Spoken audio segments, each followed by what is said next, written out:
Gunsmoke. Brought to you by L&M Filters. This is it. L&M is best. Stands out from all the rest.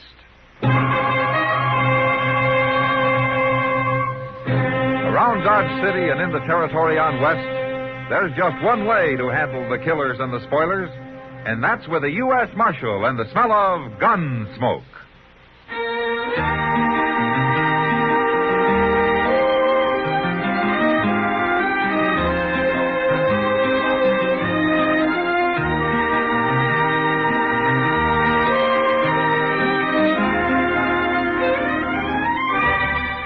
Gunsmoke, starring William Conrad.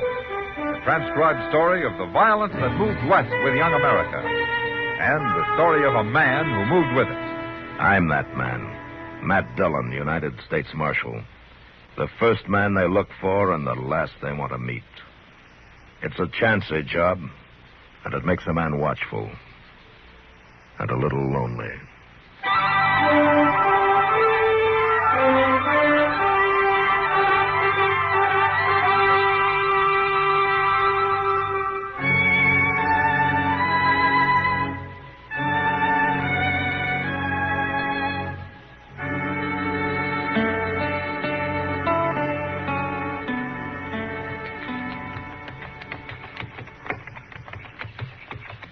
Hey, Mr. Dillon? Yeah, what, Chester? Ain't that Doc's buggy sitting out by Joe Crumley's shack there? Huh? Yeah, must be. Masters like them couldn't afford a buggy. Yeah, it is. Yeah, let's stop and see what's going on, huh? All right, sir. I bet old Doc will be surprised to see us way out here. Yeah, it's not much of a place Crumley's got there, is it? It sure ain't. My. They better quit if you ask me.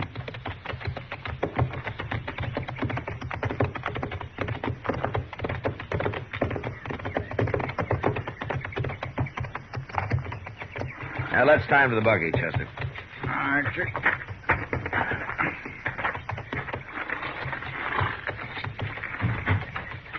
Who's that out there? It's Matt Dillon, Miss Crumley.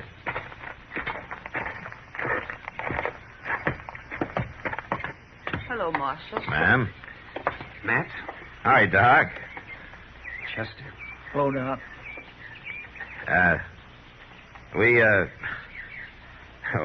on our way to Fort Larned, and we saw Doc's buggy, so we thought we'd stop and say hello. How you do, ma'am? Chester. Your husband sick, Miss Crumley? No, Marshal. He died, Matt. All right. Sorry to hear that, ma'am. Doc done all he could. Just weren't no use. I might as well not have come. I couldn't do a thing for him. Now, Doc, don't say that. You've been up 24 hours trying to save him. It's not time that saves a patient, Mrs. Crumley. It's knowledge. Knowledge I don't have. You know what there is to know, Doc. Nobody knows more. Your husband's dead, Mrs. Crumley. I wanted to save him. You tried. What are you going to do now, ma'am? Can we help you in any way? Thank you, Marshal. There's nothing. With Joe gone, I can't stay here. I reckon in a day or so I'll pack up and move on. I don't know where I'll go. I've got no place.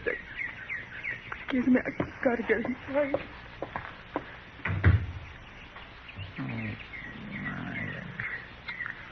Now, that poor lady. He didn't have to die. It's not your fault. Well, then Doc. whose fault is it, I'd like to know? Now, Doc, you're not making sense. It's being a doctor that doesn't make sense.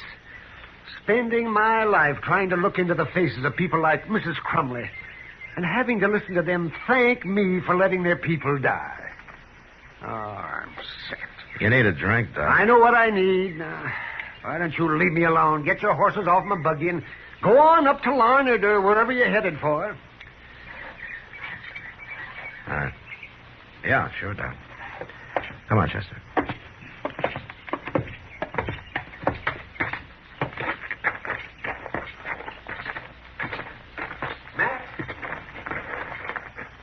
Yeah, Doc.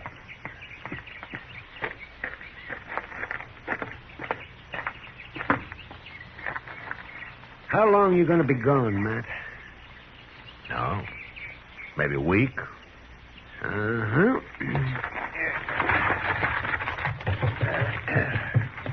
When you get back to Dodge, I'll buy you a drink. Thanks, Doc. If I'm still there. Yep. Come on, girl.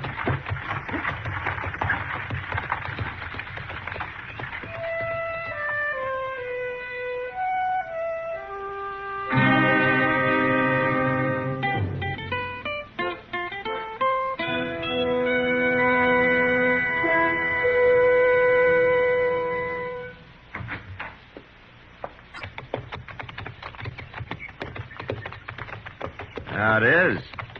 Let's stop. This is Chester Proudfoot. Chester? How you do?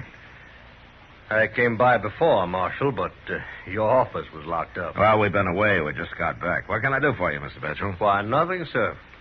Only wanted to meet you. I met most everybody in Dodge by now.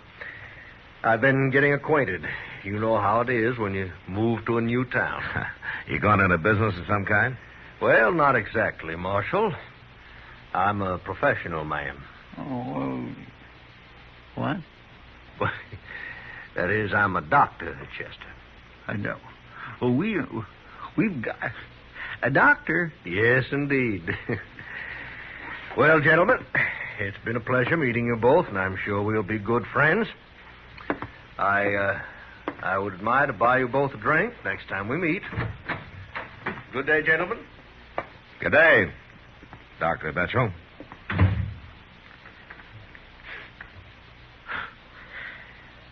That's a funny thing, Chester. What? Doc said he'd buy me a drink when I got back. You did? Yeah. If he's still here, he said.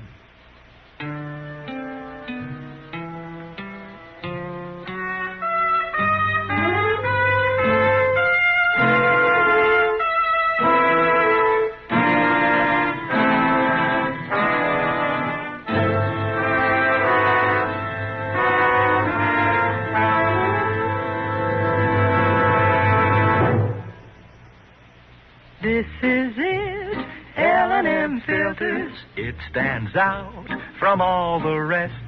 Miracle tip, much more flavor. L&M's got everything. It's the best. Yes, L&M's got everything. Superior filtration, superior taste. Superior filtration because of L&M's superior filter. White, all white, pure white. The purest tip that ever touched your lips. Superior taste because of L&M's superior tobaccos. Tasty, full of flavor, and light and mild. No doubt about it. L&M is America's best filter tip cigarette. This is it, L&M filters. L&M's got everything. It's the best.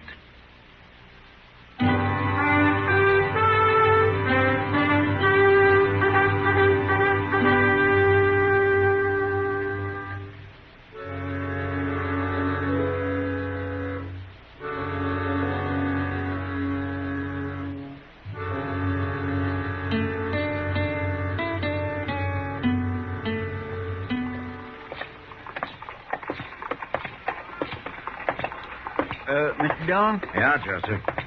you want to stop in Delmonico's for a cup of coffee? All right.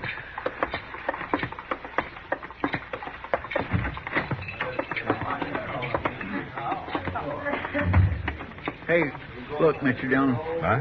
Over yonder. It's Doc, by the window there. Well, he hasn't left. No, sir. Hey, there's Miss Kitty. Out there in the back there, see?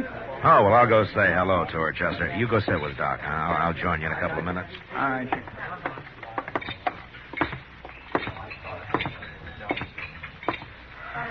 Well, hello, Matt. Hello, Kitty. Sit down. Oh, thank you.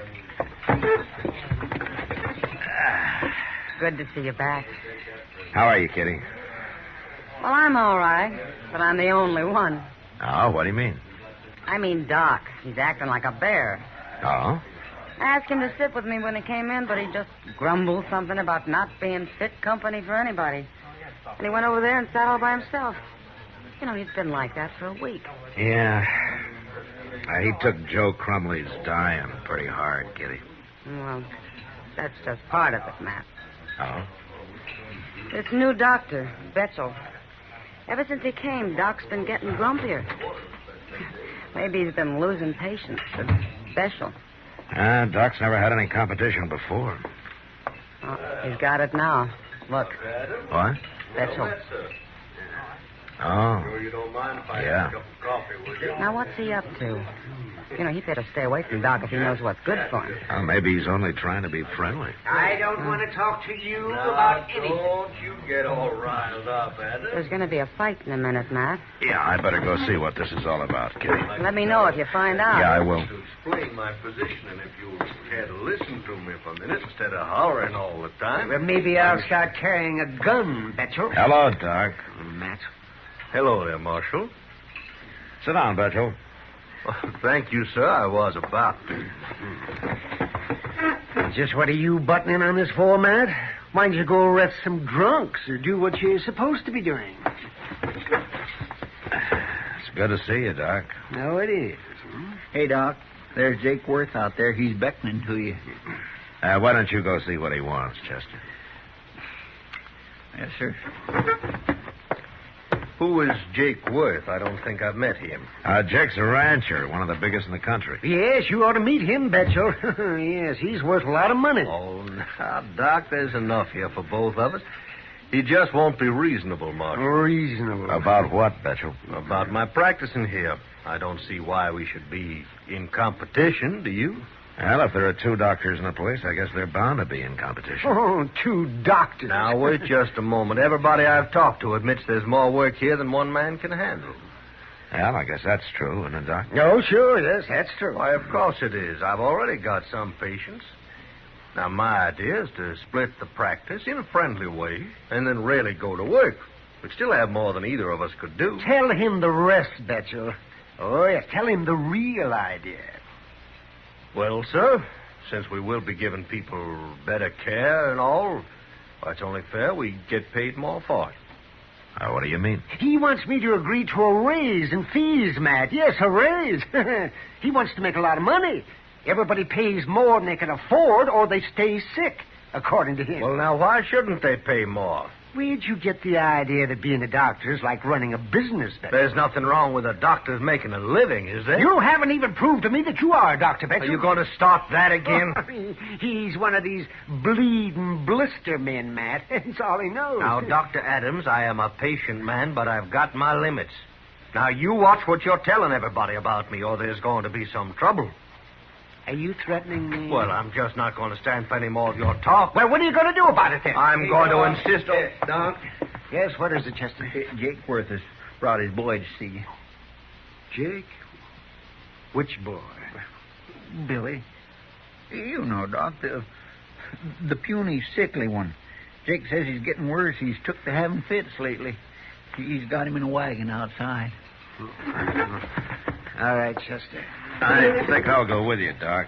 You'll be in better company than staying here. You're jealous, Adams. You're jealous, and what's more, you're greedy. That's enough, Betchel. Why, sure, you're on his side, Marshal, but I don't care. I've already got quite a few folks on mine. Any scoundrel can fool people for a little while. You coming, Matt? Yeah, okay. You're being pretty hard on him, Doc. Not hard enough. Doc, over here.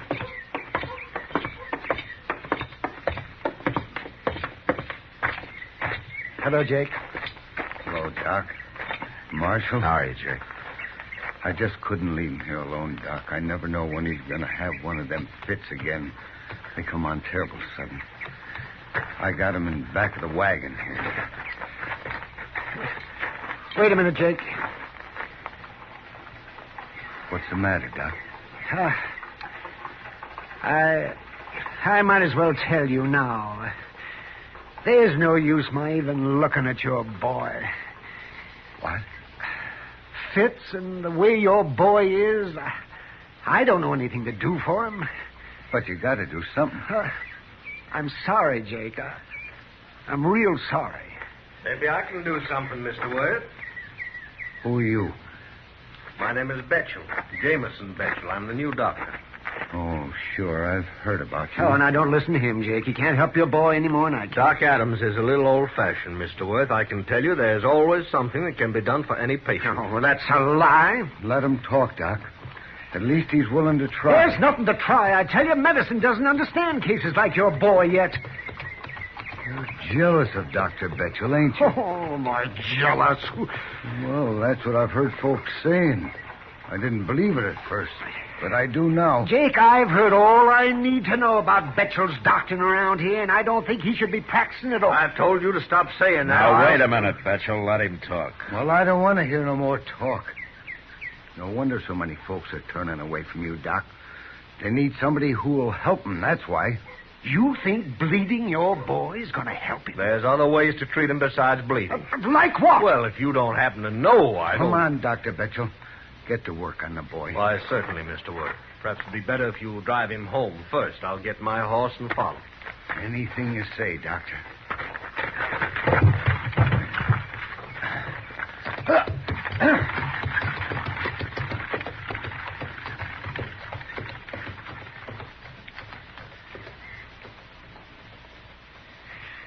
Matt? Yeah, Doc.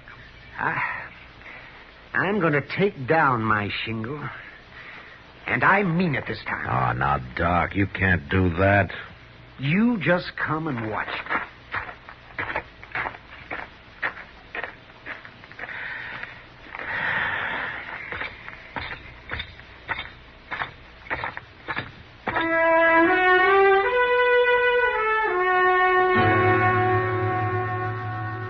Once Doc made up his mind about something, there was no talking him out of it. He took down his shingle, all right, but nobody seemed to care much. Till 2 days later, when Betchel nearly doubled his fees. Then everybody blamed it on Doc somehow and got mad at him. But that didn't bother Doc. He started going to bed early and sleeping late for a change. And most of his time was spent in my office playing penny ante poker with Chester. He wouldn't even talk about it. Till the day I heard something I thought might rouse him. I went back to tell him about it.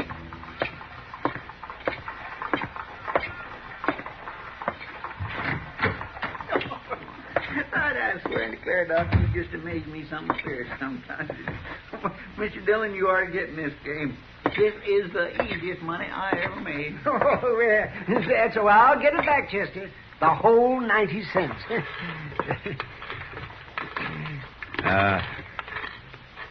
Doc. Yes, Matt? You know old Miss Cullen? Mrs. Cullen? Well, I ought to. I brought her back to life half a dozen times. Or you won't have to anymore, Doc. What's happened? She died about noon today. She did. Dr. Betchel decided a good bleeding was what she needed. Bleeding? That poor old lady. Yeah, her boy told me. No wonder she died. She couldn't stand that. Why didn't she send for me? Well, maybe she'd heard that you'd quit, I'd Doc. have gone if she'd wanted me. The only reason I quit is so people will find out in a hurry what kind of a doctor this Betchel is. It'd take him twice as long if I was still on the job. And the sooner they find out, the less harm he'll be able to do. What about Miss Cullen? Oh, she was 90 years old, Matt. Betchel killed her all right, but she couldn't have lived much longer anyway. Well, maybe her death will save lives in the long run. I don't know. Yeah, I guess you're right, Doc. I hadn't thought about it that way. I'm going to go to the Alfaganza and have me a drink. Anybody want to join me?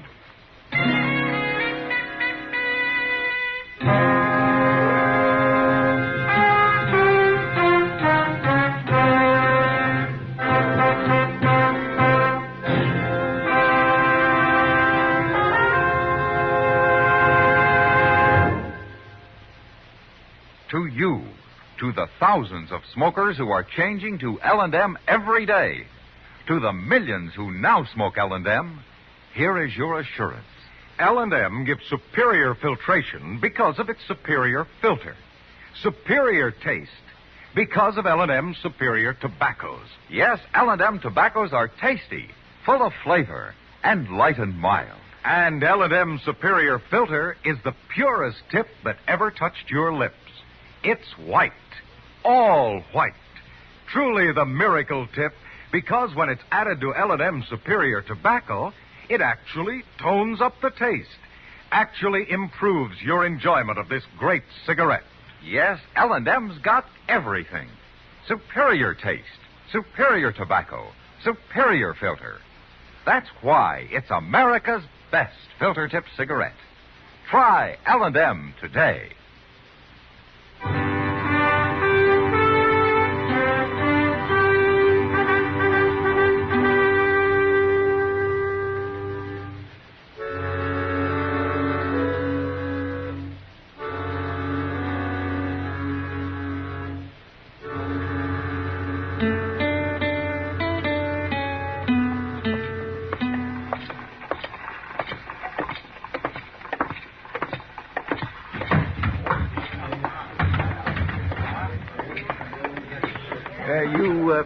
You buying, Doc? Oh, yes, I'm buying, Chester. You know, a man who isn't working shouldn't be spending money, Doc. Can't think of a better time to spend it. Doc? Howdy, Sam. What'll it be, gentlemen? Shot of rye and a glass of beer all around, Sam. Sure, Doc. Oh, Sam, by the way, how's your back feel? Oh, why, I haven't noticed it so much lately. Well, I told you it might go away by itself. Well, you said there was nothing you could do for it, so I went to see Dr. Betchel. Oh, he did. I suppose he fixed it, huh? He told me to mix some cold water and vinegar and salt and rub it with that. Vinegar? I've also been taking unicorn root and cayenne pepper. Well, you're a strong man if that hasn't ruined you. Well, made me so sick I can't feel my back no more. Doc, I shouldn't have gone to him. That ain't no way to treat anything. I'll get you your drinks now. Well, Doc, there's one man who's found out. One isn't enough, Matt. Doc, Hello, Jake. you gotta come out to the ranch, Doc. You gotta come out now. Why? What's wrong? It's the boy, Billy. Oh. Well, I can't go, Jake. Of course you can. It's not my case. I told Dr. Betchel not to come back no more. I told him on my way in here. I guess you didn't make it too clear, Jake. What? I might have known that this was what you had in mind. What are you doing here? You're after Dr. Adams to take care of Billy. I sure am. Well, he's not going to do Don't it. you tell me what I'm going to do. Betchel, after what you done to that boy, it's a wonder he's still alive. I should have stopped you right off. What did he do, Jake? I'll tell you what he did, Marshal. When it got real cold at night, he took the boy's clothes off and made him go outside and lay on some sacks. And then he throwed buckets of ice-cold spring water on and kept it up until Billy was hollering and screaming. Well, it finally made him quit. And that boy's real sick now. But Betchel ain't going to get nowhere near him again. If you'd have let me finish the treatment, he'd been all right. Finish the treatment?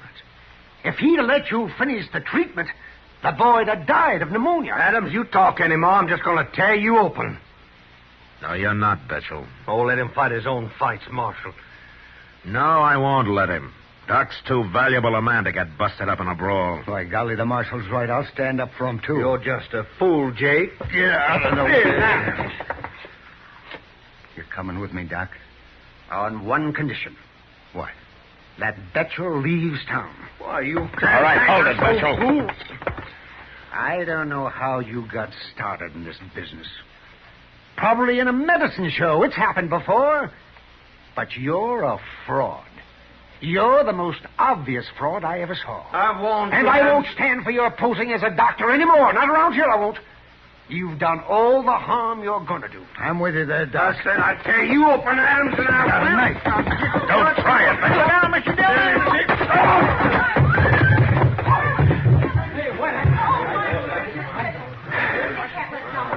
I might have known a doctor would be carrying a knife. He ain't no more doctor than I am. Chester, Yes, sir? when he comes to, lock him up. We'll throw him on the first stage, leaving Dodge. I'll do it with pleasure, Mr. Dillon.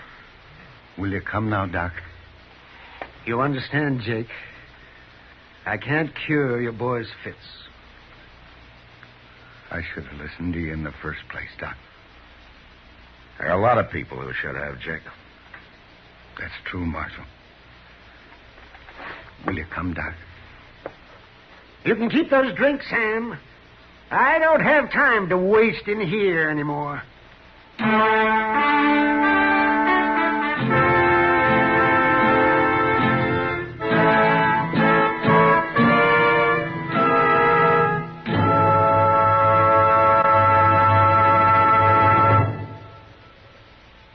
This is William Conrad. As you may know, Gunsmoke is going into its second year on radio. Now, during this time, many of you have written the makers of Chesterfield and L&M filters, asking them to put Gunsmoke on television, too. Well, here's some good news for you. Gunsmoke is going on TV, starting Saturday, September 10th, 10 p.m. Eastern Time, over the CBS television network. If you enjoy our radio shows, I know you'll go for Gunsmoke on TV. Now TV will have an authentic adult Western, the Gunsmoke you know. Remember, next week, Gunsmoke Radio at this time, and in 2 weeks, Gunsmoke TV at 10 p.m. Eastern Time. Both brought to you by Liggett and Myers, makers of Chesterfield and L&M filters.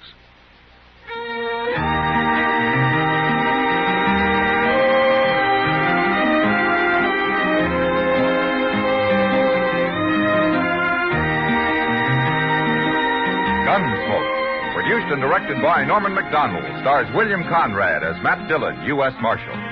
Our story was specially written for Gunsmoke by John Meston, with music composed and conducted by Rex Corey. Sound patterns by Tom Hanley and Bill James. Featured in the cast were Lawrence Dobkin, James Nusser, Frank Cady, and Ann Morrison. Harley Bear is Chester, Howard McNear is Doc, and Georgia Ellis is Kitty.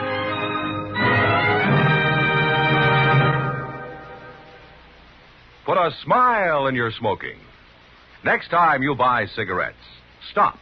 Remember, only Chesterfield is made the modern way, with Accuray. This amazing quality detective electronically checks and controls the making of your Chesterfield, giving a uniformity and smoking quality never possible before. For the first time, you get a perfect smoke column from end to end. From the first puff to the last puff, Chesterfield smokes smoother. Chesterfield smokes cooler. Chesterfield is best for you. Next time you buy cigarettes, stop. Remember, Chesterfield is made the modern way, with Accuray. Put a smile in your smoking, just give 'em a try. Light up a Chesterfield, they satisfy.